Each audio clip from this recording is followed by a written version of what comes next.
17 साल पहले मेरे पिताजी गुजर गए थे। मैं महादेव की बहुत भक्ति करता हूँ। मुझे 6 महीने पहले सपने में नागा साधु आए और एक जन बोला कि मैंने बोला तुम मेरे पिता बन जाओ, तो कहते हैं कि खंडोबा मंदिरा पुणे, मैं तो आ जाऊंगा, तू मुझे संभाल पाएगा? तो प्रभु इस स्वप्न का क्या अर्थ है? देखो, भगवान मंगलमय अपने शरणागतों के अंदर आते हैं स्वप्न जैसे, कोई भागवती कोई, इनका कोई अर्थ नहीं है। आप समझो, जब जगत स्वप्न में है तो स्वप्न तो स्वप्न है, इतना सत हरि भजन जगत सब सपना। अच्छा, आप विचार करके देखो, स्वप्न में 3 प्रकार के स्वप्न होते हैं।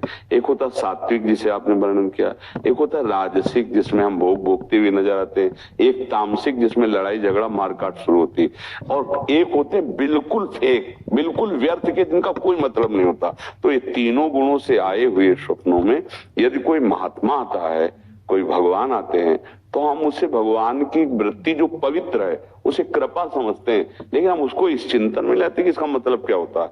कुछ मतलब नहीं होता, स्वप्न है। एक दिन राजा जनक जी ने स्वप्न में देखा कि मेरा राज्य छिन गया और मैं भिखारी बन गया और बहुत भूखा हूं, तो किसी तरह से दाल और चावल एकत्रित किए और तो मिट्टी की उसमें पका रहे थे, इतने में सांड आया और 2 लड़ते लड़ते वो सब बिखर गया। अब वो बड़े भूख से व्याकुल ऐसे उठे, देखा कि राज सिंह सैया पर शयन कर।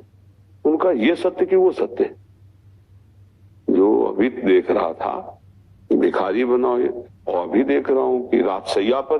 तो सभा में जाके पूछा ये सत्य कि वो सत्य, कोई उत्तर नहीं दे पा रहा था। तो अष्टावक्र जी वो बहुत बड़ा प्रसंग, लेकिन सारा वो सीधे बोले ना ये सत्य ना वो सत्य।